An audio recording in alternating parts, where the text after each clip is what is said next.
And we're recording. So we are now recording. This is our XR Empathy Cafe, and we're here. The purpose of this group is to build a culture of empathy and also to support Extinction Rebellion with empathy circle practice. And the short outline, we're going to start with a super short participant introductions, and then usually we do an introduction to how to do the empathy circle, but everyone is familiar with it, so we can skip that step and save a little time. And then we're going to have 2 breakout rooms, and see if Bill, I'll put you into the second breakout room if you can record it then, if that works. Okay, great. And then we'll end about 15 minutes before the 2-hour period is over, and for a bit of a debrief. So we want to get into the empathy circle practice as quickly as possible. So we will start, Sophia, if you just want to lead everyone in short introductions, and I'll set up the breakout rooms. Okay, so hello everyone again. Yeah, let's have an introduction round. So if you could please say your name and where you're from, and maybe also from which XR group are you. Also, I don't know, if you want anything like what you do, or yeah, we want to keep it brief, but if you want to add anything, feel free. So is there any volunteer to start? Do you want to just call on people? Just it goes a little faster. Okay, I will. So Richard, you're first on my list. So could you introduce hello, I'm Richard. I'm originally from the Netherlands, now living in Berlin. My background is non-violent communication. I'm also a filmmaker, also doing virtual reality projects. And at the moment, I'm not directly involved in any of the XR groups, but I'm kind of positive affiliated. How to say that? So that I'm not structurally involved yet. Okay, thank you so much. So Mateusz. Hi, I'm from Poland, but currently I'm in Iceland. You can see that. Mm-hmm. And yeah, my background is the business and the logistic, but I was more focused on the documental photography during the last 2 years while I was traveling. And yeah, about XR, I'm looking forward to go back to Poland soon to do some action. And with Karolina and Zofia, we are trying to build up the empathy circle in Poland to be able to make some space for people to talk and to open ourselves to what's happening. And yeah, that's the beginning for me, I think for many of us. And yeah, that's it. Great, thank you. Bill? Hi, my name is Bill Filler. I'm a retired special education teacher here in Northern California. And I'm involved with the empathy work group, XR work group, to develop empathic listening circles. That's it. Thanks. Karolina? Hi everyone, my name is Karolina Kubiak. I'm from Poland, and I am in a small village Teremiski in Puszcza Białowieska. It's primordial forest, the last one in Europe, and it was year ago defended. You can see the sort of banner of camp for Puszcza, for forest. It was defended from clear cutting. Our government decided to do. There was a lot of activists who tried to stop it, and they succeed actually. So this is the place. I'm here for national convention of our XR group. here, and I will be talking here about Empathy Circle and Future Democracy Hub. Yeah. Great, thanks. Bill? Sorry, Edwin. Yeah, okay. Edwin Rutch from the San Francisco Bay Area near Berkeley, California. Part of the XR Empathy Circle work group online, as well as the XR, the local one here in San Francisco, and also we're setting up an XR Empathy Circle group in Berkeley. So that's me. Thanks. And I'm Zofia. I'm from Poland, Warsaw, and I'm part of XR here. And as Mateusz said, I'm also setting up a Polish Empathy Circle team, and it's going well. So I'm very enthusiastic about it. Okay, thank you. So usually at this point we introduce. We forgot about Sharon, I think, Marta. Oh, yes. Oh, I didn't see them on my list. Sorry, I didn't even know that they are there. I'm so sorry. So we have Sharon and Marta. Great. So Sharon, hi. Hi. So, I can see you now. I'm so sorry. There I am. So I'm Sharon Raji, Maynard. I'm in the Northwest, a part of the United States, up in the Pacific Northwest, about 30 miles north of Seattle on an island. I'm curious as to what it is this group is about, because like I said, I've been involved with lots of different circles. My expertise is working in the unseen to not only support that which is emerging, but also to change what is already in the physical world that we need to change. So I'm networked with a lot of groups in that work in support of what's going on physically. So glad to be here with you today. Thank you. And Marta. Hi, I'm Marta. I'm from Portugal originally, but living in Cork, Ireland. And I'm involved in XR here in Cork locally and also nationally in Ireland. And part of the regenerative culture circles, and in taking a lot of interest here in the empathy circles and bringing this method just as widely as I possibly can. Thanks. Okay, great. Yeah, I guess you have to have the screen extended to be able to see everyone. So if you have a small screen, it's hard to, it creates multiple pages. Another thing, sorry there, Edwin, I just remembered, I'm going to have to leave 15 minutes early. Okay. So I have to advance for that. Thanks for the heads up. So our topic is just what are your feelings about climate change, or any concerns, fears, anxieties, hopes? And with the Empathy Circle, you can also talk about whatever's alive in you in the moment. So you don't have to stay on topic. You can just share anything that you have energy about. We're going to do 5-minute speaking turns, and we'll have one group with I'll facilitate. Or maybe see who's maybe Marta. Would you facilitate our first group?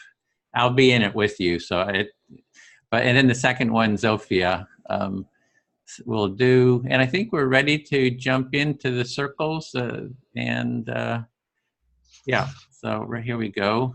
We're gonna open the room. So there's going to be you can select the room to go into. It'll pop up, as well as it'll bring you into the room automatically as well. So here we go.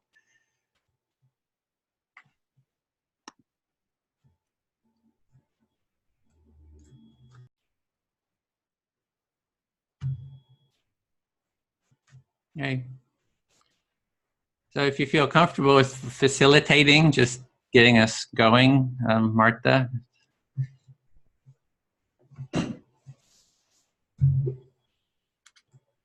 Hi, hello. So yes, I'm not. So you were saying you're quite comfortable with the circles because you've got experience in them, Sharon. So just confirming there. So the way this one runs is for 5 minutes, someone is going to speak, and the speaker chooses a listener. and then the listener is just going to ask them to stop so often and reflect back what they hear. And then this listener is going to be the new speaker after those 5 minutes. Thank you. So yes, Edwin, am I marking the 5 minutes here? Mm-hmm. Yes, if you would. Okay. So is there anyone that would like to be the first speaker to start the share? I could start. I'll speak to you then, Martha, as facilitator. Yeah, I'm excited about setting up our first XR Empathy Cafe in person. We're going to set up in our local Berkeley, California. There's a subway station. They call it the BART, Bay Area Rapid Transit. So we're going to set up the empathy tent there, Bill and I, and we're just starting to get the ball rolling. So I'm kind of excited about that, setting that up tomorrow out in public. So yeah, so you're saying that you feel quite excited about starting the XR Empathy Tent with Bill tomorrow, and I can hear that excitement about getting it going. Yeah, but we sort of tried to negotiate with the city and the business association, so we're not just doing sort of an occupation, and we sort of negotiate, and it's terrible, trying to talk with everyone to kind of negotiate and agree, because the city and the business association in the area, they always have all kinds of roadblocks and red tape, and it really slows things down. It's one call after the other and one email after the other and back and forth. So it's exhausting to do all the negotiation, but we're trying to model an empathic way of being, right? Trying to model the empathic listening and dialoguing. So yeah. Yeah, I hear you that you're persevering with getting it actually done, but that at the same time it's quite a lot of hurdles to get over with the council and everything, and doing it in an official way rather than just take over the space. And so there's a lot of bureaucracy to get through. Yeah, exactly. And then about 5 years ago, we had set up there a bunch of times, and the city was really giving us trouble, saying, oh, you have to pay $150 a day for the tent to be there. And I said, well, that's not free speech, that's too expensive. So yeah, you might want to, you can mute, Sharon, if there's a little mute button if you're not speaking. And so I just set up there without anything. I said, well, if you don't like us being there, we'll have an empathy circle in the empathy tent, and we can talk there. So it was like more of an active, not going through all the rules and stuff. And I felt a lot more fun. Just kind of, just being actively out there, if kind of being a bit more aggressive. But that's kind of fun, because you kind of cut through the red tape and you just kind of go do it versus trying to talk to everybody. So. Yeah, I hear a bit of activism there. in the just, you're going to accept that you had this experience of actually just doing it, and sort of modeling a bit. Let's just ignore all this bureaucracy, right, and get right through it. So you're having a bit of humor there, and how funny it is, but actually this time it's a bit more actually playing it by the book. Right. Playing it by the book, exactly. So it's also good because we're developing a relationship, so I feel good about that, but we'll see what happens in the future. If you just want to reflect that last part, I think I'll be heard. So it's also an opportunity of networking and establishing relations with other people, and that's something you can use in the future as well. Exactly. I feel fully heard. Thank you. Yeah, Sharon, would you be my listener? Be glad to, Marta. Okay, let's see if I can set up the timer. Stop. Okay, brilliant. Thank you. Oh, yeah. A lot's been going on with. It's been very busy days with XR here, and with life in general. What's coming up for me when I think about the fears and the hopes around XR at the moment, for me, it's more on the personal level. How sustainable is my involvement? I've been putting a lot of hours, and sometimes even skipping some days at work, and so I'm feeling, although I'm very excited, I've got this thinking mind saying, how sustainable is this? Fiona? What I hear is that you're really excited about XR, and that excitement, you're putting in lots of hours, sometimes skipping some of the work you're doing, but how is that going to be sustainable? So it's been very busy about something that you really love, but how do you balance that with what you need also to do in your life as far as sustainability is what I hear. And it's tricky. So I was involved in an action yesterday that I got called in last minute because someone wasn't able to go. And so I was sort of the regenerative person there, trying to do the talking with the people that were trying to stop us, while the people doing the action could do the action. So it's sort of keeping it all positive and nice, and I think it worked quite well, and it was nice. But I sort of have this wanting to have more people that can do that work. So I don't feel that I'm that needed. In a way, I want to have more people that can do that so that they can be called on to do it. So what I hear here from your experience yesterday, where you were called in at the last minute, that to do that negotiation work so the activists could do what they're doing, that it's something you do well. I'm sure you do it well, and you got called in to do it, but you also are seeing that it would be really helpful, probably for you for sure, but probably for the whole growth, is that others would have that same level of ability to do that kind of process and work. Yeah. Thank you, Sharon. I think that's me feeling complete. Thank you.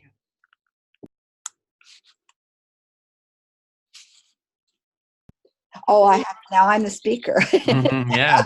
Okay, you just pick someone. I'm used to a talking stick. Okay, so Bill, would you be my listener? Is it Bill? Oh, Richard. Richard, will you be my listener? I got the wrong name. Okay, Sure. my arrow down there. So what's up for me is a regeneration of what it is that I've been doing for many, many years, kind of a stepping back, what works, what doesn't work, what can be brought together so that instead of three things, there's one. And in that, there's the willingness to learn more and be collaborative in ways that I haven't been able to be before. So it's exciting, and there's the challenge because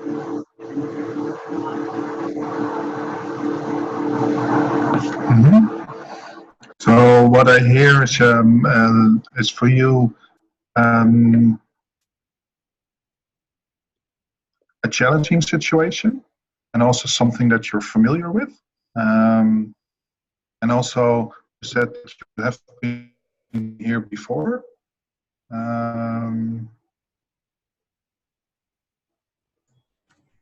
You were breaking up a little bit there, Richard.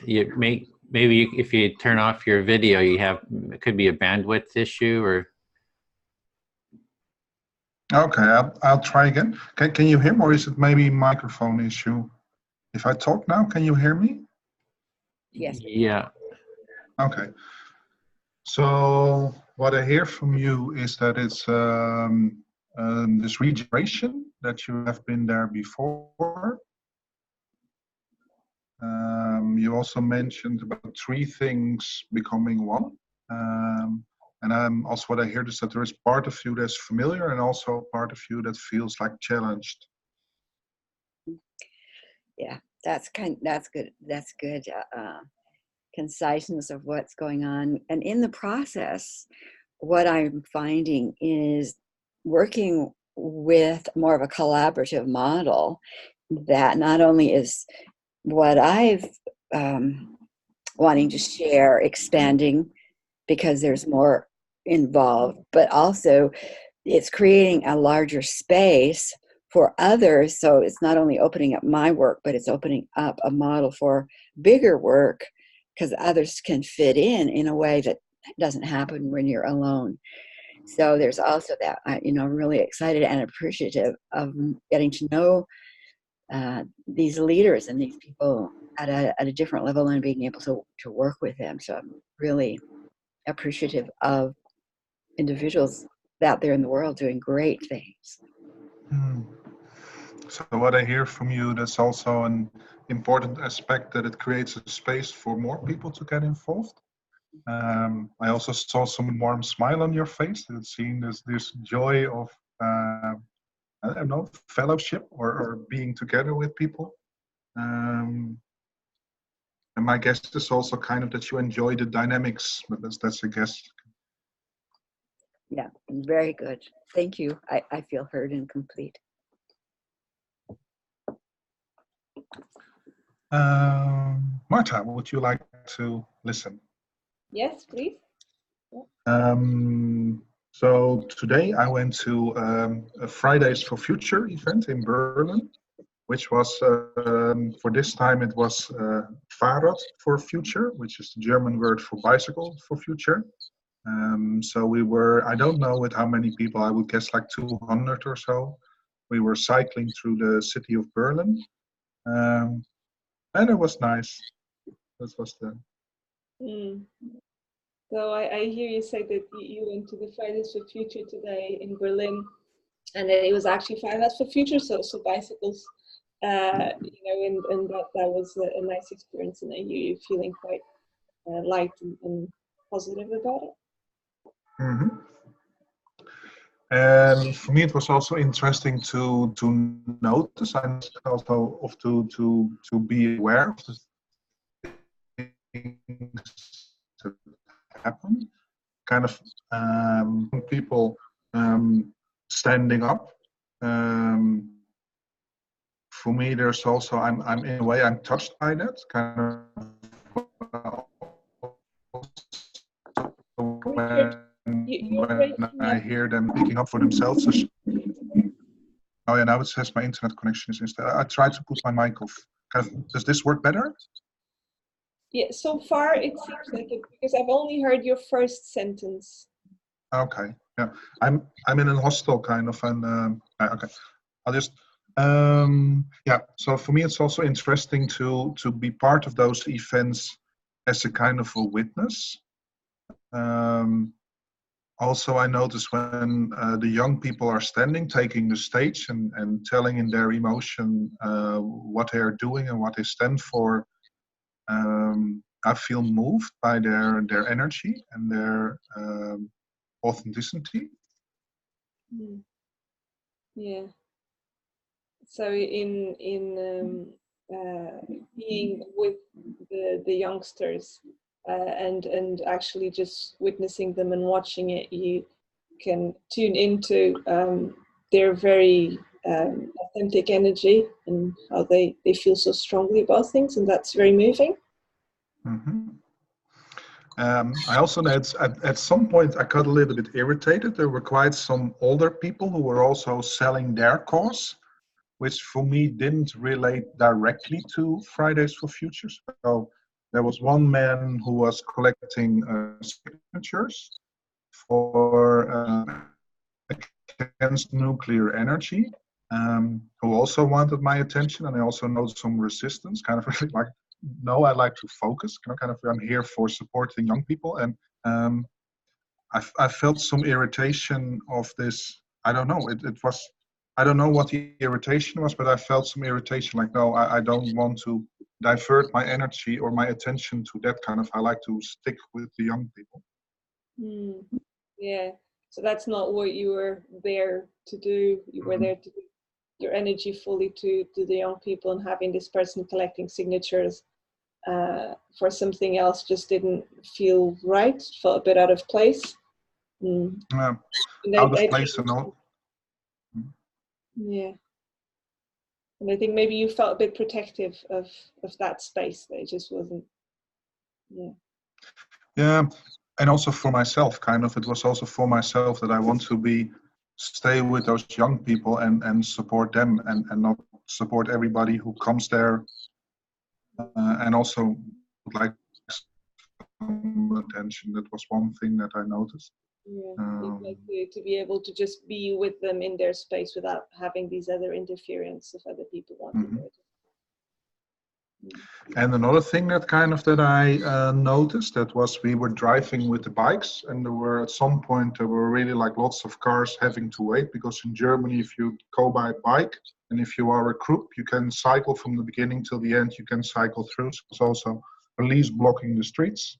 And what I find interesting is also, especially when we literally pass the cars, there were like sometimes like 30, 50 cars in a row. I really I was not enjoying, but there was some openness in seeing the people in the car, kind of how they respond. And some people were really relaxed and just doing their things, probably think I have to wait for 5-10 minutes. They were other people you could see, because the windows were closed, you could see them talking in a way that was probably not so appreciative of what's going on. And I noticed a part of my in a way, there was also a wish to connect or so. Kind of, okay, I didn't do it because I was cycling, but there was also a wish to, okay, how to connect with those people who are stopped or blocked now. Yeah, because you're saying, because in Germany, drivers actually stop and wait for cyclists to come through because it was a corridor of them. Interesting things came up. Because you were going through in that corridor, actually you got curious about the people in the cars, and it gave you the opportunity to look in and see that some of them, some were more positive than others, but just this thing of a drive to be curious and also to want to interact, but yeah, different things coming up there. Yeah. Thanks for listening. I feel heard. Thank you, Richard. Edwin, will you? I'm listening. Yeah.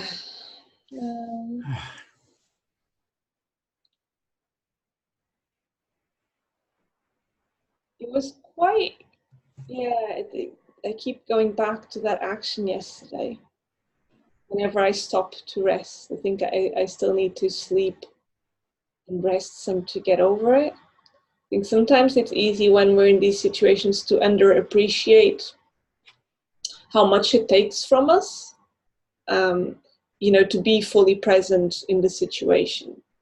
So, yeah, it was positive, there was no violence, nothing like that.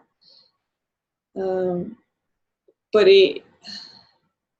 it did demand a lot of my presence and holding space for everything that was happening. So you're thinking back to the event, the action that you did, and just how it takes a lot of presence and a lot of sort of being there, and you're going back, sort of thinking about it, and just realize it's very demanding. It takes a lot. Yeah. On the other hand, it was a good opportunity to actually do what we preach, like in person. To be there and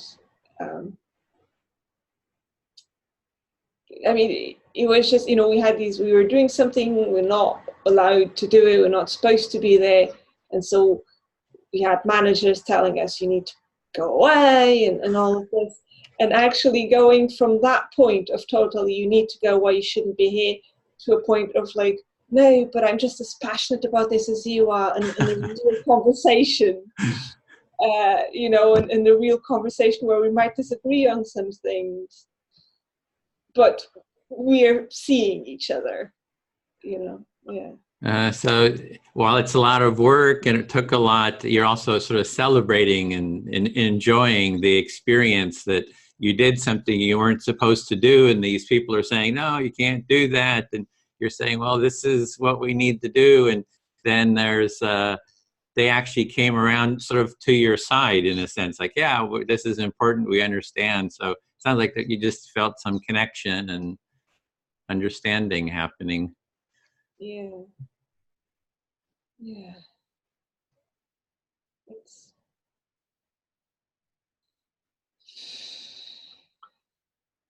But it is quite, you know, at the same time, it's not something you could do every day. Yeah, so it's not something you can do every day. It takes a lot out of you. Feeling a big sigh there to let some of the maybe stress and energy out. Another thing that is coming up, you know, Sharon, you were mentioning how, in a way, one of the things I heard was the gifts that this time brings with all these people wanting to contribute and collaborate, and how it sort of feeds. And for me, I mean, I know I've been giving a lot, but at the same time, I've had so many offers. Like, I've been having people telling me, like, oh no, you can come and, you know, you can join my workshop for free, and then you can come and help facilitate my workshop. You know, just all these things that are new to me, and there's so many gifts that people are willing to contribute once you're open. Mm-hmm. So it's very demanding, sounds very tiring, but on the other hand, it's very opening, a lot of gifts coming, so you're kind of holding two different feelings there, kind of. Yeah. It's a good time to be alive. Yeah, really good time to be alive, celebrating being alive, and kind of, I was also hearing before, you're sort of living the world that you want to create too. Yeah. Thank you, Edwin. Thank you. Yeah, speak to Sharon. Absolutely. Yeah, I can really resonate with what Martha is saying. It's so much work. We have our day already. Our lives are pretty full, quite full. You know, we have a lot going on, and to add all this other stuff it's just a lot that can, you know, it does, you know, all the connecting, all the talking to people, you know, all the meetings, all the this and that. It's just a lot to sort of mentally handle. What I hear from you is, even though you're passionate about what you're doing, clearly that comes across, that it takes a lot of time, effort, and mental capacity to not only hold what's going on, take action on what's going on, think about what's going on, and to factor that into your life that is, and all of our lives are busy. It takes a lot of commitment, and there you are. Yeah, and just being able to express that, I could feel a sigh. Just, you know, just a sort of just to get, you know, just to express the tension, the you know, all the work, just to be able to express it, just kind of helps kind of release it a little bit. Yeah, and I hear what you're saying in that voicing in a place where you know you're heard. I think there's that aspect of what it is that you've been involved with and are involved with, and that being able to just say, this is what it is like for me right now, is a relief and a lightening. And this is the energy I like to bring into this movement as well as the world. Like, there's, with the organizations, the meetings I've been to, it's all sort of, we're going to occupy downtown San Francisco. They're going to close down several streets there right in the financial district. And it's all this sort of action orientation. But I think that the sort of the dialogue and the culture of empathy gets lost in that. So it's just, we're going to kind of go and fight and it's sort of a, we're going to win. It's sort of a win-lose kind of a mentality versus sort of a build an intention to build a more empathic society. So I hear that as there's so many who are passionate in taking action, and the actions aren't necessarily the things that are going to bring the empathy and the community and make a different culture. And that's what you're observing, and what you're passionate about is that building the culture and the empathetic interactions. Yeah, so what I've been thinking is, it seems like what we're doing here with the empathic listening, you know, if we had everyone sort of trained and sort of grounded in this, because already with all the activists, I see all kinds of conflicts and, you know, energies kind of coming up, that this, it seems like there's a need for a lot of like empathy circles, empathic listening, getting everyone, you know, relaxed, you know, connected with themselves. And then the next step for the nonviolence direct action is the saying to the people in power, we would like an empathy circle with you. And then when they say no, then you do the direct action. Like first get grounded with empathy, then request empathic dialogue. If the people in power aren't willing to, then you take the action to bring them to the table. And so and that's what my understanding of, you know, Kingian nonviolence is. You start with the dialogue, you request it, the action is to bring people to the table, and it ends with people at the table dialoguing. So that's sort of the framework I'm trying to get clear on in my own mind. So the interactions you're having, it sounds to me like it's clarifying what brought you to the empathy concept to start with, that the value is to engage in an empathetic way if possible.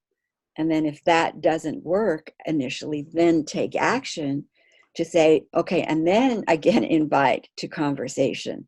And it sounds to me like your experiences are just simply validating it and clarifying that model for you. Yeah, a little bit of what I'm getting is right now it's all you financial folks are assholes. We're going to shame you. We're going to give you a hard time. You know, do what we tell you to do, kind of thing. So I get a little bit of sort of that kind of energy is the energy I'm getting.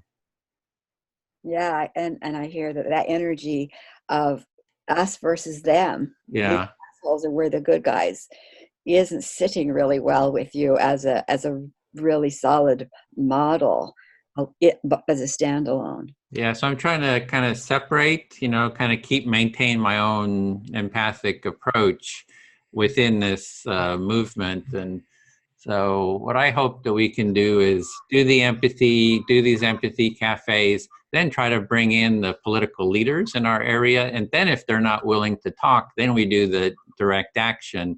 But one of the demands is that the politicians would take part in empathy circles like we're doing here.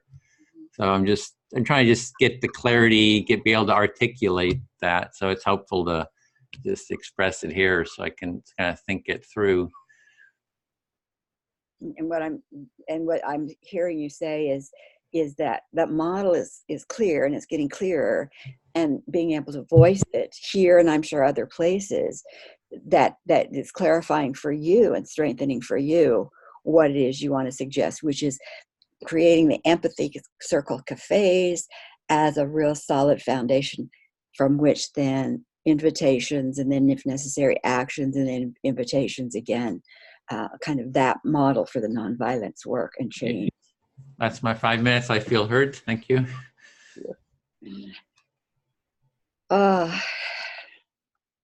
So where I'm at right now is Pick someone, sorry. Yes. If you just pick a listener. Oh, that's right. I have to pick a listener. Martha, would you read my listener? Yeah. I forgot that part. Okay, so that the concept of how busy our lives are and putting new pieces into it, which are critically invaluable new pieces, has sparked for me an awareness of something that that I probably should have said in the opening, and because I was kind of surprised. I had forgotten this was a 2-hour call, and I thought it was a 1-hour call. So I don't know how disruptive it would be to say now I really am going to have to leave it an hour. But that it's like sometimes I hear it and I have to sit with it a minute, and I would have been better had I said it before. But that's what I need to say that up front here. So. So yeah, no, I see that. With it all being so busy, that is sort of eluded you that this whole thing that you won't be able to stay for the whole thing, and there is just a lot of information, and now you can share it, and you want to share it from. So changing the way our cultures is all about what can I bring to the table that can help change the stories, because our consciousness, our stories on my game board is what our culture has come from, and the way we do everything, and so for me that's been my driving factor of my years of experience. What can I bring to this world change table that is about helping individuals and groups change the stories from which they function? That it's something that seems to have been present in your life for quite a while. Your contribution around helping individuals, but also groups, realize that there's potential in changing what they've always thought to be true, and changing their stories. Mm-hmm. Yeah, and yes, that's saying it well. It's similar to what Edwin's talking about, the mentality that we take action because they're the assholes, if you will, versus let's talk to each other first to see why are you, what's driving you here and what's driving me and where's commonality. That's a different story. And for me, it's about, has been a lot about one-on-one and helping people understand that inner world that drives them, that they're sometimes unconscious of, whether the stories come from the family or from the religion or from business courses, helping them just recognize that stories are not true in stone, but they have an outcome. And if the outcome isn't serving, maybe examine the stories. That's kind of where I'm at as I'm pulling together a team, for my work. Yeah. So you it seems like you see a lot in people about their inner world, and that you sometimes you feel like people don't actually see that maybe themselves, and you want to help with that. That they might be having reactions or having behaviors that come from their personal story and things that might have happened, and it might not be very clear to them, but that work needs, it's helpful when it's done. That's something you're trying to help with in the various one-to-one in the various people around. Yes, thank you. That's true. And the circles, so being in circles like this, where the purpose is to be heard, to speak authentically and to be heard, for me, has been a really valuable piece, because when people aren't in the reaction of I'm right, but I'm listening, not to agree or disagree with you, but I'm listening, it puts them in a different mindset that they can begin then to say, I hadn't thought about that, or I'm passionate about that too, even though over here I'm holding the rule and the law and you can't. But in that sharing and listening, there's some commonality that happens, an opening that happens that I think lets light in, if you will. I see a lot of potential in that sharing, and you know, in being together in circle, and not having the us and them, but actually going to the person into their world and seeing where they're at and being authentic in doing so. The big importance of that. Yeah. Thank you, Marta. I feel heard. Thank you. Richard, maybe. Yeah.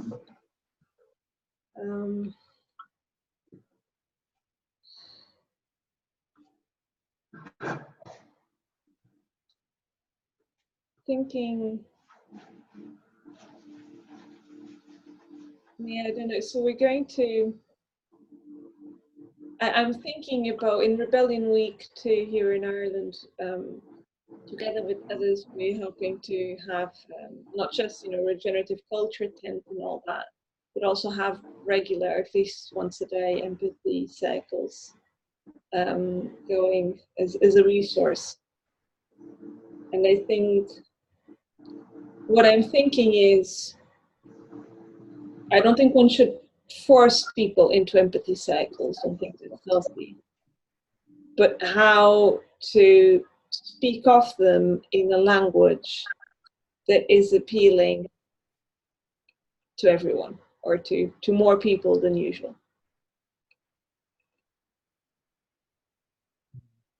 So what I hear is that you're planning the Rebellion Week, also about regenerative things, and that you're, how said it in English, thinking about how empathy circles might fit in there. That it's very clear for you that you don't want to force people into empathy. Also hearing that I think that you see it as a language that not every, you know, that everybody, you want to attune to where the people are and don't force anything. Yeah. So I'm thinking maybe if it needs to be called as an NVC method for de-escalation first, you know, and then you get to the more deeper empathic sort of language, you know, that you could, that maybe it can be made a bit brainier for the people that are happy to do that bit, and then bring it down to the heart more gradually. So what I hear is that you want to sell it as a de-escalation method, also using non-violent communication, guessing that is kind of something that people might be more easy to accept. And then once they accept it and once they experience it, that it then kind of goes more towards a heart level, and that's where you see empathy circles. Because I see an enormous potential in this, and I sort of feel like most people, if not all, need some form of this in their lives. But not everyone. It's tricky. So this past weekend I was at the Open Floor movement. It's like a meditative dance sort of workshop.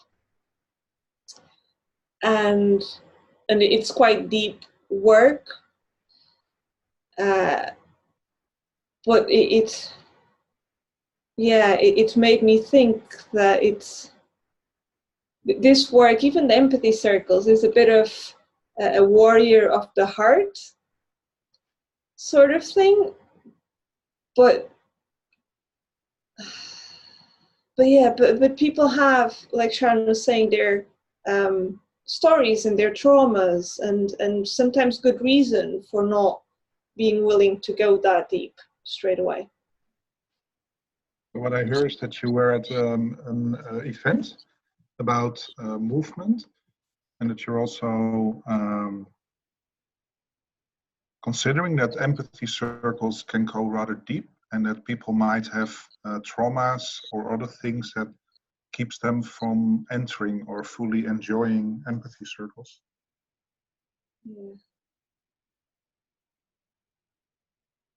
Yeah, I don't know. I'm just thinking there's all these things of maybe bringing some movement in, you know, some not on the side of it as an in.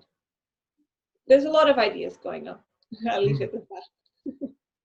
So what I hear is this idea that you would like to bring some movement in, and but I also hear you to say that there are lots of thoughts. Yeah. Thank you, Richard. Yeah. Thank you. And I also see when you talk about movement, I see some kind of smile on your face. Maybe there is some smile or some, and at the same time, I'm guessing that there is also some uncertainty or some shyness, maybe. Yeah. Or yeah, it's about, you know, it's about in a way taking myself out of the equation. It's a bit. So I think the uncertainty is a bit, what is going to serve the person or the group or the movement? And sometimes I personally get excited about something because it excites me, but then, you know, it's stopping and thinking, yeah, what is going to serve the people there in the room or in the space?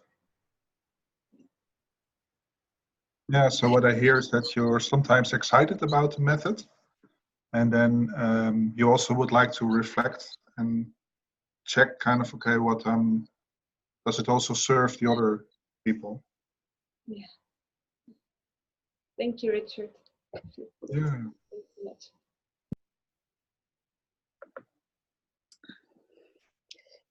And this is Sharon, and thank you so much. And I'm going to move to my next business. Blessings to you, what you're doing. Thank you, Sharon. Lovely meeting you. Love meeting you. Bye.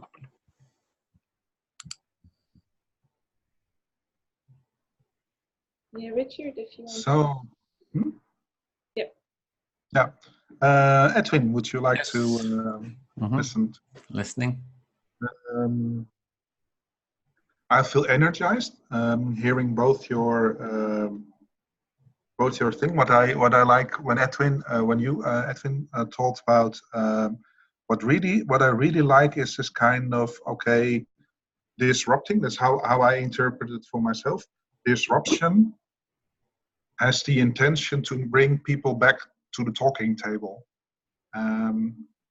And I find some clarity in there, and some clarity that I sometimes miss by protests against something. Also today there were kind of some of those kids saying we are, you know, politicians and this and that, and I notice I feel some unease with that, also with my NVC background. And I notice when I hear you say like, yeah, the intention is to bring people to the table to talk, I think, oh, that's such a nice, clear directive, and say like something, okay, that's my goal, you know. And also it also helps me to when I was seeing some of the people in the car, I also know it's like, okay, now I got your attention, now let's talk. And I think that's also kind of for me something that fits with me. Okay, now I got your attention, let's talk. This thing, I notice that resonates with me.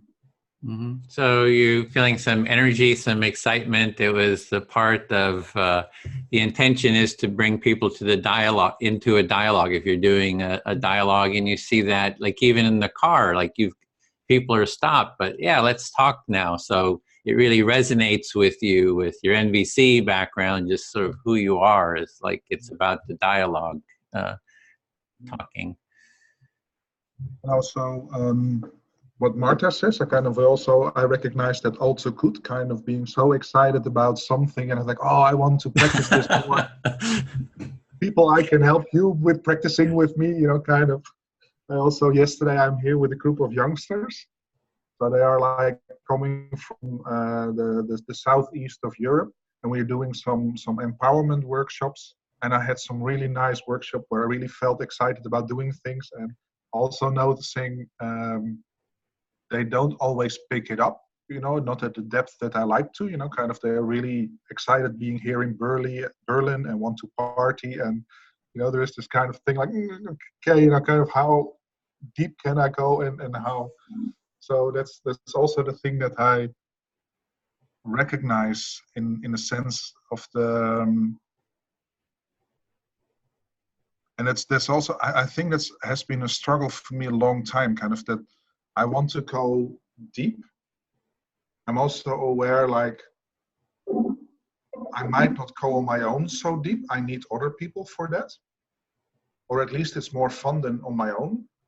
And are those people with me there willing to go as deep as I want to go? Or, for them there is some other things that are more important, and how much this balance between helping people to go deeper and do they really want to go deeper, or is it at the moment deep enough? That's a struggle that I know very well. Okay, so you're resonating with what Martha was saying about getting really excited about something and maybe pushing people a bit too much, and it's not being serving them. And you look at, you would like to go deep. What I'm hearing is it would go deep, but are the people ready for it? Do they want to go that way? And you don't want to just do it by yourself. You want to have others to do it together with. And so it's kind of a struggle. Like, how do you navigate that, going deep and doing it together with others in an effective way? And for me, kind of, it's not so much a question like, do I serve or not? Because kind of, I really feel like, okay, I'm serving people at that time, but it's more a question of timing and pace. Kind of, I notice my timing and my pace, because my enthusiasm can be sometimes too quick. So that, it's a bit, I can see that when it comes to timing and pace, that's some point where I, most of the time I like to go faster, and that's not always where people are. So that's kind of something where I have to. But the thing is, kind of, I'm completely convinced that I'm serving people, but it's kind of the pace might not be so serving. Okay, so you're convinced that what you're doing is serving other people, so that's not the issue. The issue is more kind of the speed of going, how deep you go, and can people sort of go there, and sort of the pace of it. And maybe it's almost like empathy. Are you sort of empathizing with the people, like where they are, and yeah, so, and that desire to go deeper, and kind of what's the pace, and kind of struggling with having the right pace. And I think also kind of, for example, one thing that I kind of, when you talked about, okay, it's time to talk to people, kind of the clear thing in my mind was, okay, then, and it's also interesting for myself to see, like, okay, but how do you organize it if you have 200 people on a bike and there is one person excited in the car? Do you stop all 200, or, or do you all 200 go to a different driver? And there's also some practical things that go to my mind. But I noticed myself, like, hey, kind of, I would like some more contact or so more people that might not agree with me, or, in this action that I did today. Kind of, it was nice to witness the whole thing, but also I noticed for future project, there is I like to connect with the people that I'm kind of demonstrating against, or so. You understand what I mean? Mm-hmm. Yeah, so you're seeing just the practical aspect of how do you connect with the people that you're demonstrating against, or maybe have different views. And there's a lot of, practical logistic ways of, how do you kind of actually do that, because you're wanting that connection with them, and just how do you go about doing it logistically? Yeah, and also kind of there was, when I was cycling, there was also some conversation in my head, kind of in a way. If I imagine there was one guy a little bit agitated, he was also waving to a police, like, let me through, and the police was saying, no, you cannot pass through because, this is a demonstration. So also imagining kind of, okay, what dialogue would I have with that person? So there is this, that was going on in my mind. Mm-hmm. So you did see someone that was very agitated there, and you're just sort of imagining what it would be like. How would you go about having a dialogue with them? What would be the way of having that dialogue? Mhm. And especially, I saw the 5 minutes. There's one thing, especially kind of okay in this, how to connect with people who are in an agitated state, which is something else than getting everybody in a circle where everybody's saying like, hey, I like to learn, I like to listen. So that's something like, hey, how does it work with people who are in agitated state because I did something that they didn't ask for, and I'm kind of blocking their space. So, you know, kind of it's different than saying, okay, let's have an empathy talk together. Mm-hmm. Yeah, it's like you can have a dialogue with people who sort of agree to an empathy circle, but it's very different when you've blocked somebody's space out in the public and they're agitated about that. And how do you have a dialogue with people who have that level of agitation? Yeah, thanks. So just kind of sitting with those questions and looking for, okay.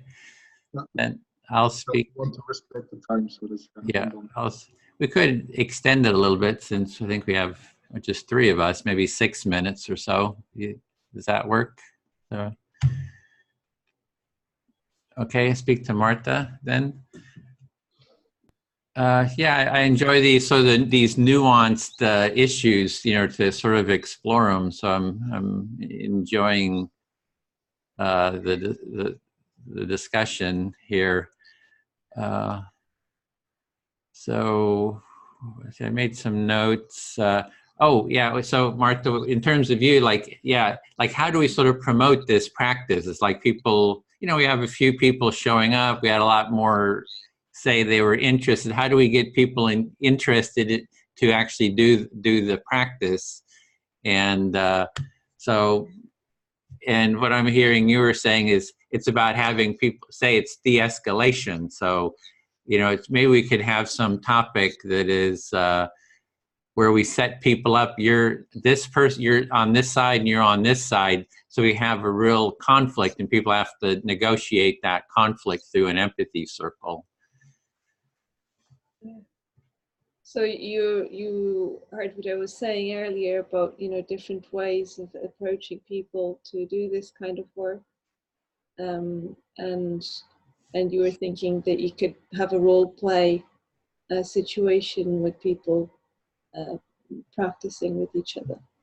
So we set up a circle, 4 people, 2 are protesters, you know, and 2 are people who have been inconvenienced, you know, and like there's been we set up a scenario, and then 2 people have to take on the role of, let's say, people who can't get through the bus, you know, they're on the bus, they're on the way to the doctor's appointment, they can't get to their doctor or something, you know, some kind of and then you just have an empathy circle, like, hey, get out of my way, and no, we're going to block you. So that kind of adds a stress and attention to it. So that might be something would engage people, you know, as a way of sort of framing it and creating more sort of energy.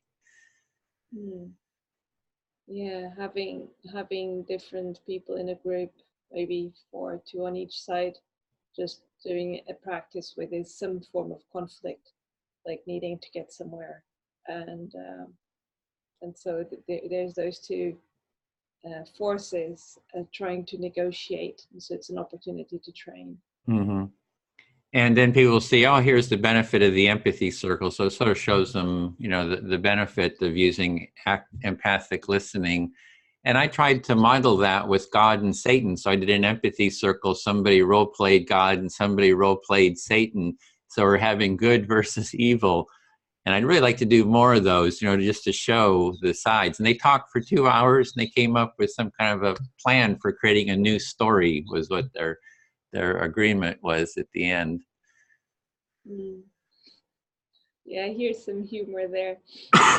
You're saying about how you sort of already done this in a way when you did the God and Satan role play, where there was a back and forth, and over time, because they've given each other empathy, they sort of reached a scenario together. And then you're thinking maybe that something like that, if you'd want to do more of those, maybe. as a way to demonstrate the method. Yeah, and to get that engagement like you were talking about, because that's the same problem I'm thinking, is like how to get people engaged, because people kind of play around with empathy circles or, you know, not be ready for it. And, you know, how to really, I just see the potential of it and the importance of it and how useful it can be in so many situations, but really conveying that is sort of a struggle. Yeah, have to get more people involved to actually do them, because people might not feel ready or they might hesitate.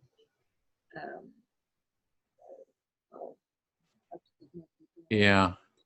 And, you know, you mentioned NVC, and I just wish NVC would have been called empathic communication instead of nonviolent communication, because it was started by Marshall Rosenberg, who built on the work of Carl Rogers, which is just empathic listening.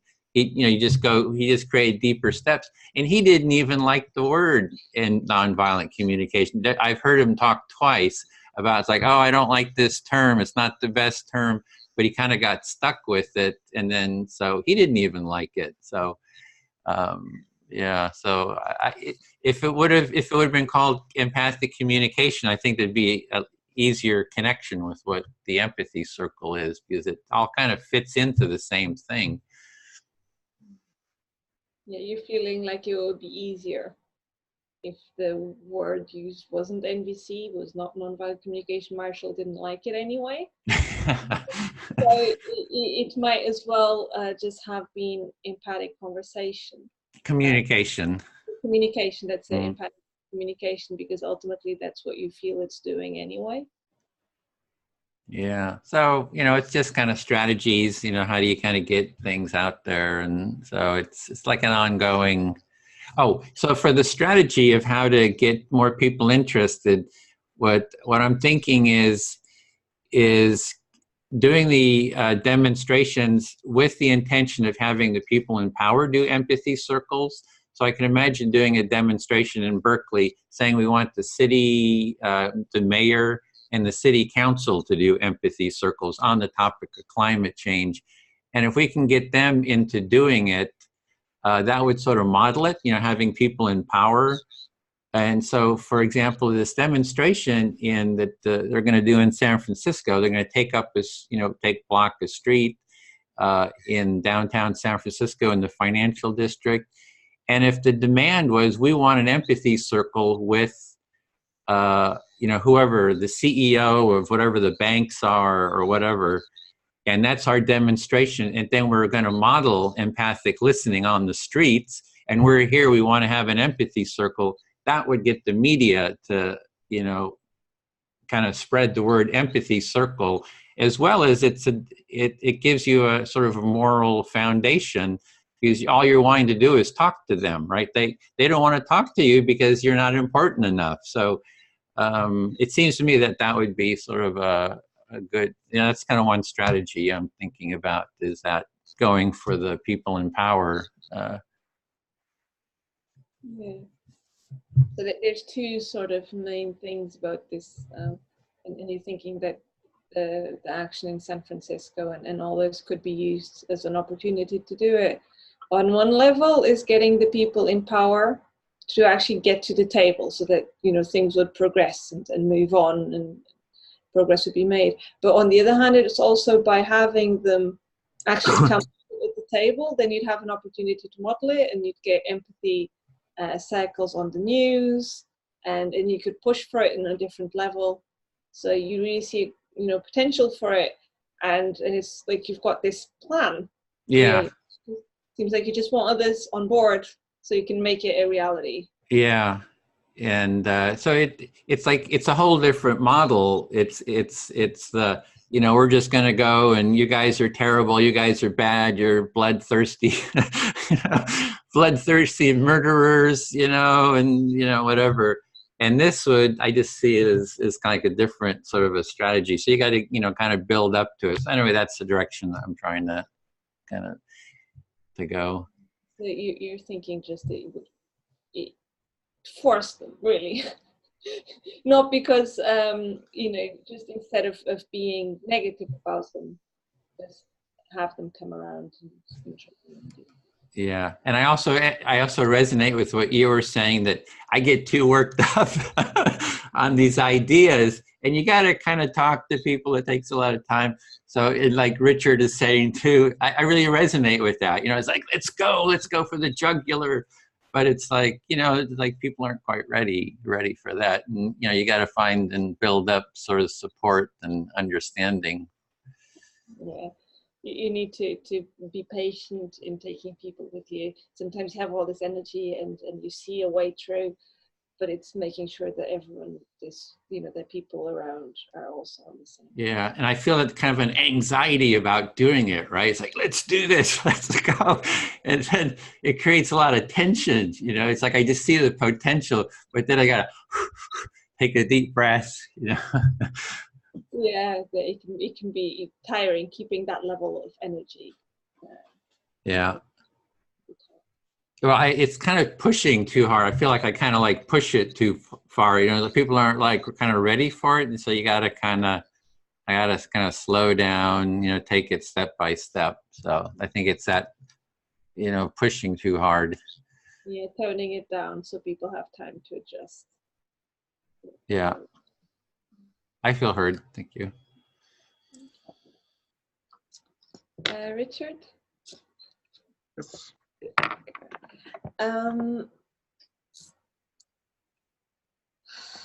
Yeah.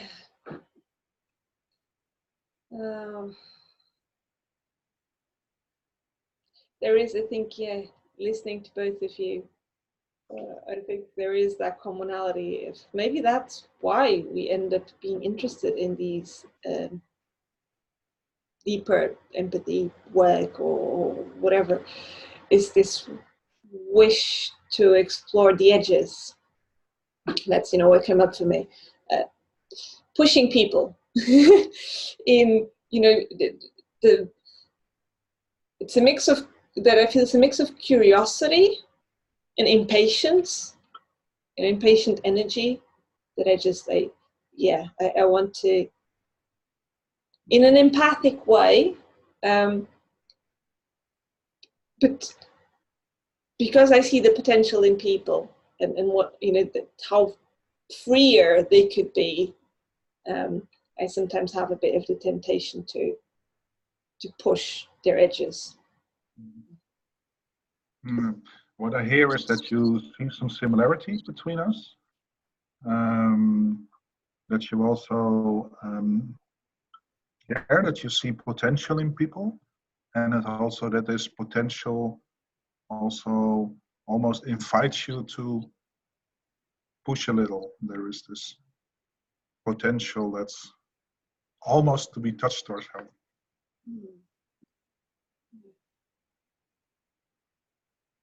And it also feels a bit like, you know, this work is an invitation for me, myself, to go deeper.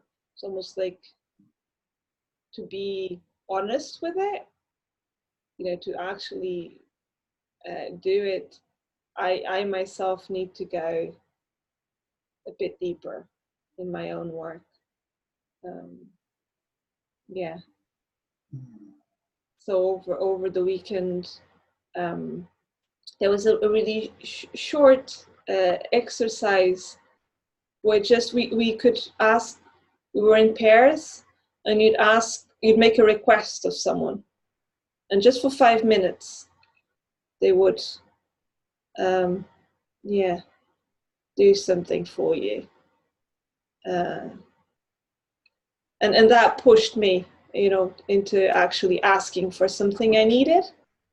It was just like I just asked for a massage on my arm. It wasn't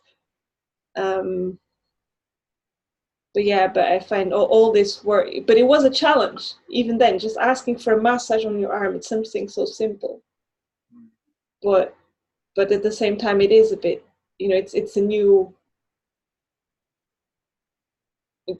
way of being.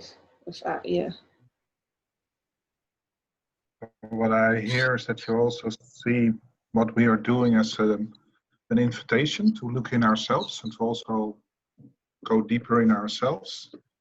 And and you remember this exercise from the weekend where it was about you could request something for 5 minutes and you asked for a massage, which what you say is a simple thing, but at the same time asking for this simple thing, it was not so simple, kind of asking for it, and that it's yeah, also guessing that it kind of intrigues you, or that is Yeah. It sounds like it's so simple, but it gave me a bit of pause, because how often do we actually do it in our lives? mm, You know, how comfortable are we doing that? And as activists, you know, as we in groups, as we organize things, as we're in tense situations together, all of that, how it's such an important skill. The presence with another, but also the learning how to sense into your needs, acknowledge them and articulate them. And then the other can hear it, and they, you know, it's like all this, yeah. It's important, feels important. what I hear is that you also see this working together in this project as a way to go deeper, and also to a level of sensitivity together, where you could ask for things, and almost like a practice for asking things and be gentle and sensitive with each other. Yeah. Thank you, Richard.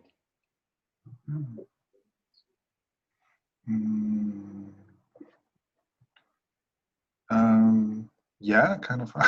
I feel like, okay, there is with 3 there is not so much choice, kind of. So I feel a little bit kind of, okay, I just had an interaction with Marta, so we should go to Edwin. There is a part of me that says like, no, it's too standard. So there is a little rebel in me and say like, okay, you know, yeah, okay, let's Marta. Would you like to listen to me? Yeah.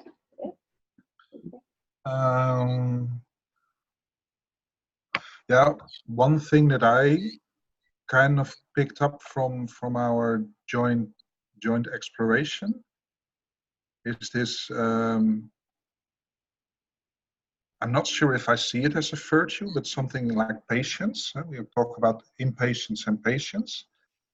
I also see for myself like patience. I wouldn't say that that's a natural skill for me.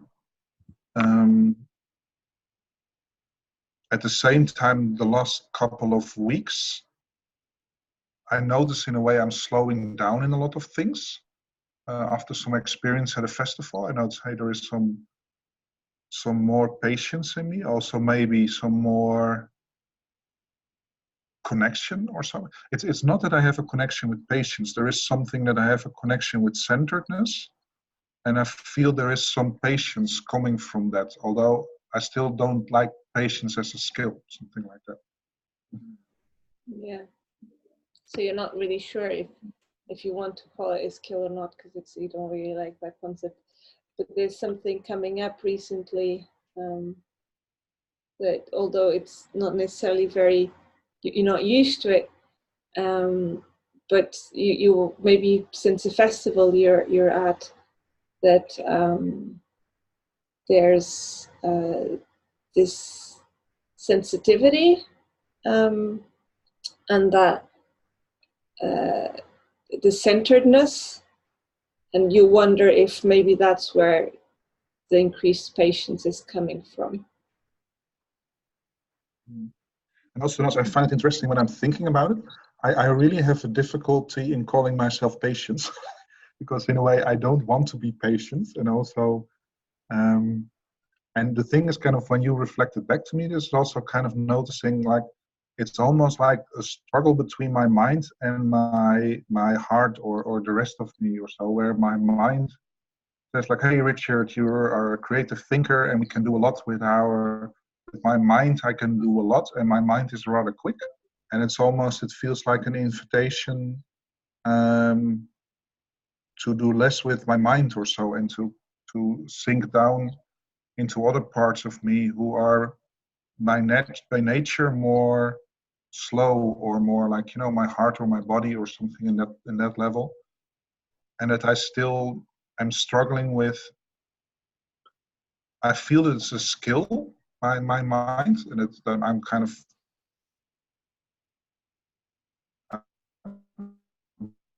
I think I'm rather skilled in that. That's neat. Okay, I think the line dropped off a little. Okay, you can reflect what you heard, and I can. Yeah, there seems like there's some different stories going on. For you, there's this idea that your thinking and the fast thinking and all these abilities, that there's a lot to them, and they're sort of part of Richard. And then there's the allowing yourself to actually drop into the more calmer or grounded version of, you know, of the heart deeper down. But at the same time, there's this struggle, this resistance to the word patience, and associating with that in the middle of this story somewhere. It's also interesting when you said going down. I feel touched by hearing that. There's also, my quick interpretation is that there is a part of me that also wants to go slower, to be more like a turtle, or to more, you know, kind of have this slow speed. And I think this touch was also okay. That's also a part of me that also is okay to be there, and it hasn't been. I'm not sure if it's trained, seen, appreciated, welcomed, but also seeing myself also from the environment where I grew up, is that my mind was celebrated, but the more capacity that I have, they were not so. And it kind of, I'm reminded when the way how you told it. So yeah, there's also some warmth, or some. So I noticed there is some sadness in there. That there is some sadness of not being seen, not being appreciated. Hey, let's go to my brain, because there I'm good and I'm appreciated. But it helps me also to say, like, hey, there is something slower that's also valuable and not so appreciated, or self-appreciated. Yeah. You know, I could see it in you, how it, you know, that there's that bit of something touched you in actually hearing, and now you were sharing that actually maybe that side of you, that space in you, a bit like a turtle, that has other qualities that aren't so mental and aren't so fast, and that there's all these up here things in you that have been valued in your past, and that were shown appreciation and acknowledged as part of you. And maybe you know, there was some softness now about realizing that maybe other more gentle parts, less brainy parts, haven't really had the space to be seen. Yeah, you have to be seen and appreciated, kind of also. And I also know it's kind of, when I have the image, it's also nice to kind of caress or nurture my inner turtle, or so, kind of, you know, when I think about it, I feel some joy and some, you know, kind of, and I think also that it's something like trust, or so. I don't know if it's somehow also connected with trust, kind of with some deeper trust. It's, yeah, something with trust. I haven't figured that out yet, but there's something with trust there. Yeah, something, yeah, with trust, that it's okay. That it's, yeah. That it's Yeah, and the trust, if it comes to a turtle, is in a way, the trust is we will get there or so.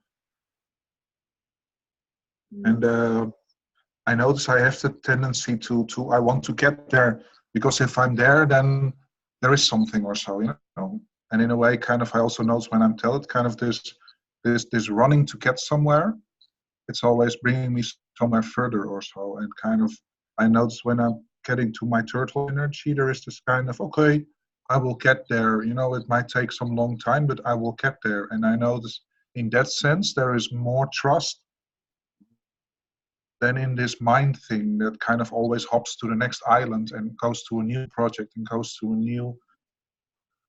I can sense that the turtle there is more trust that I will get trust. And in that sense, it constantly jumps to, in my case, new projects and new things and new ideas. So this trust that came up in the appreciation for the turtle, that it might be a different kind of direction, that, you know, that there's a certain clarity and purpose of direction that might be quite helpful, as opposed to, you know, the jumping from project to project of the mind, that yeah, it might bring something else to it. Yeah. Yeah, thank you. I feel heard. And also what I like is kind of in a way when you reflect back, it nurtures my turtle. Kind of in the way how you speak, I also sense that it's kind of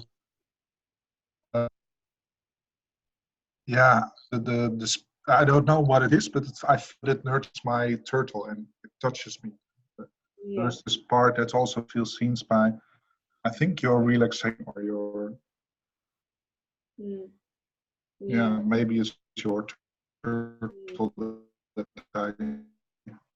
Yeah, but by the way I reflected back to you, your turtle feels seen, and that's nourishing.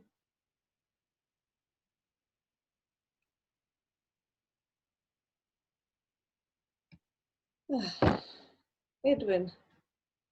Yep, listening. I feel, yeah, I will need to leave in 10 minutes. It's brilliant, the sharing and the dropping into connection with one another. Yeah. And this thing of all the parts of ourselves that we don't normally get the space to acknowledge or to consider. Yeah. So calling it brilliant, going into these different parts of ourselves that we don't share and acknowledge, and just sort of celebrating or valuing that, enjoying it maybe. Yeah. It's for me, it's always this funny mix of gratitude and sadness. Gratitude for the privilege, you know, of being in circle, of going deeper, of feeling heard, of all this. And sadness that comes from knowing of all the people that don't have that in their lives. Yeah. So you're noticing two different feelings. One is feelings of gratitude for being part of a circle, and then also feeling sense of sadness that others aren't connecting deeply. Yeah.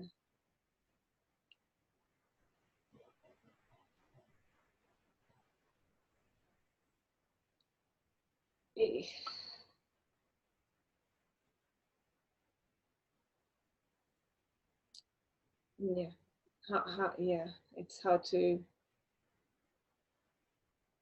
This is the thing I feel I'm learning, or that I have been learning, that I've been thinking of. I don't know yet how to articulate or crystallize it, but it seems like the skill that we need for our times, the ability to hold more than one feeling or more than one idea. I think that's, you know, to deal with this climate thing and everything, all the changes that are coming. I feel that that would be a really important skill to understand better, so I could offer. So just something, a skill that you would like to develop more is being able to hold these different feelings and energies, not just focus on one, but to be able to hold all of them, because it's just, a lot of them are going to be coming up, dealing with all the different climate issues, or a lot of different energies, feelings are going to be coming up. Yeah. And it's what we do here in the empathy circle. It's like someone might say some, well, in this one it's not so much, but I remember when we did with you, Edwin, the other day, there's a privileged one. But it could be any political one. It's having someone that says something that is quite triggering for you, and you can hold the still feeling the triggered, but at the same time being with the person in their world, being just, you know, feeling beyond that, feeling the empathy, feeling the other things too, being able to hold both. Mm-hmm. So it's about having a space where you can feel triggered, something comes up to you, feel triggered, but you also are holding a space for empathic connection. So there's a broader field of feeling, multiple feelings coming up, and kind of be able to hold that space, maybe not be overwhelmed by one of those feelings. And that's what we're doing here. I mean, but in their action yesterday, when I was, you know, reflecting back, just kept reflecting back. This person was angry. Well, I kept reflecting back, and they were able to, by the end of it, be angry and understand. Mm-hmm. You know, be angry and hear me out. And I think it's the warriorship that we're sort of that we're training in. Yeah, so an example of holding multiple sort of energies or feelings is when you listen to this person who is just full of anger, but you listened, you empathized with them. As you empathized, they started getting more space. So they still had their anger, but they also had a sense of connection. And just that space of holding those multiple feelings is sort of the space that you would like to create or learn to get better at. Yeah, thank you, Edwin. I'm going to have to leave. Okay. Sad. Yeah. Yeah, Sorry. you got to go. You're feeling a little sad that you have to go. But yeah, that's. I'm grateful. Yeah, so great. It was great being together. So I think Richard is frozen too. I don't know where he is, but yeah, okay, good. Thanks. So bye. Big hug. You there, Richard? If I'm frozen, it might be my new turtle energy. Oh, the turtle energy. So it's you and I. I wonder if we should just get back with the other group, or do you? Well, we can just maybe. We can talk. It's also there is a little bit kind of. I'm here with a group of other trainers. They are kind of asking me if I want to evaluate with them. I have said that I will come in like 20 minutes. It's 15 minutes from now. Okay. There will also be a call later, right? The facilitator call, right? Yeah, that's about 45 minutes. Also, okay, and that's basically that everybody gets like 15 minutes and then. Mm-hmm. Yeah. Can you join us for that, or do you? Yeah, that's a little bit dependent on how the evaluation goes, and if I make it stay there, most of the time, evaluations, they take longer. There are also social events. So I have to see if I want to stay with that or if I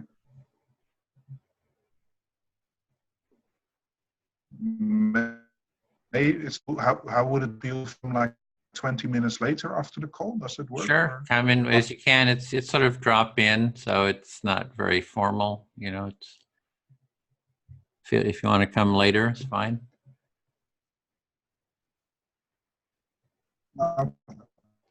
You might want to turn your Okay, video so off. It's kind of breaking up if you turn off.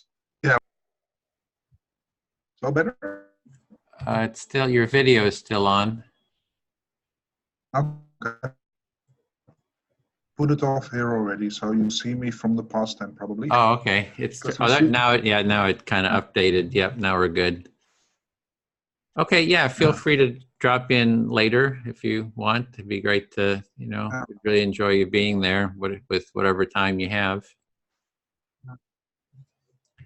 And there's one other thing that might be I really like this format, kind of the empathy circle. I also notice, besides that I like the format, I also notice it nurtures me kind of personally, kind of having some connections. A little bit of my background, I kind of split up with my partner. My thing where I can babble to, so to say. And I also notice now we are not so close. We are still seeing each other, and we still have some intimate moments. At the same time, we don't live together anymore. And I noticed that also that empathy circles kind of give me a reflection space and to have this sense like, hey, I'm connected with other people. Kind of there's part that personally nurtures me. From that, kind of, there's also I can also kind of see if I can start gathering people myself for empathy circles. There is one concrete thing that I was talking about with a friend about sexuality, nonviolent communication, and trainers, and Me Too, and what are you not allowed as a trainer to when it comes to and share stories. So I can imagine hosting something about that or with that. Also relatively soon. For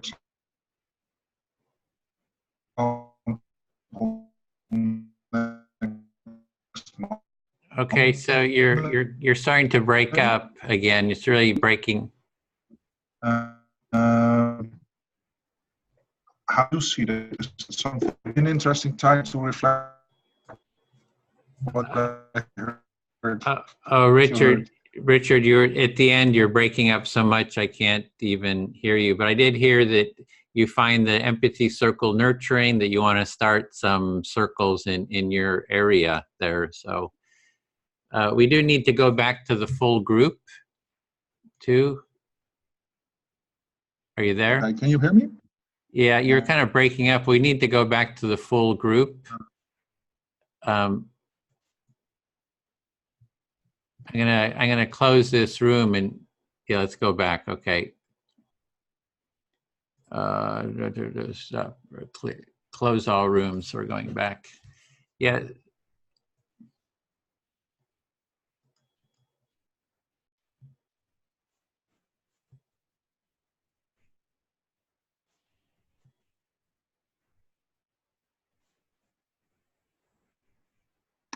Okay, we're back. I'm gonna stop this recording.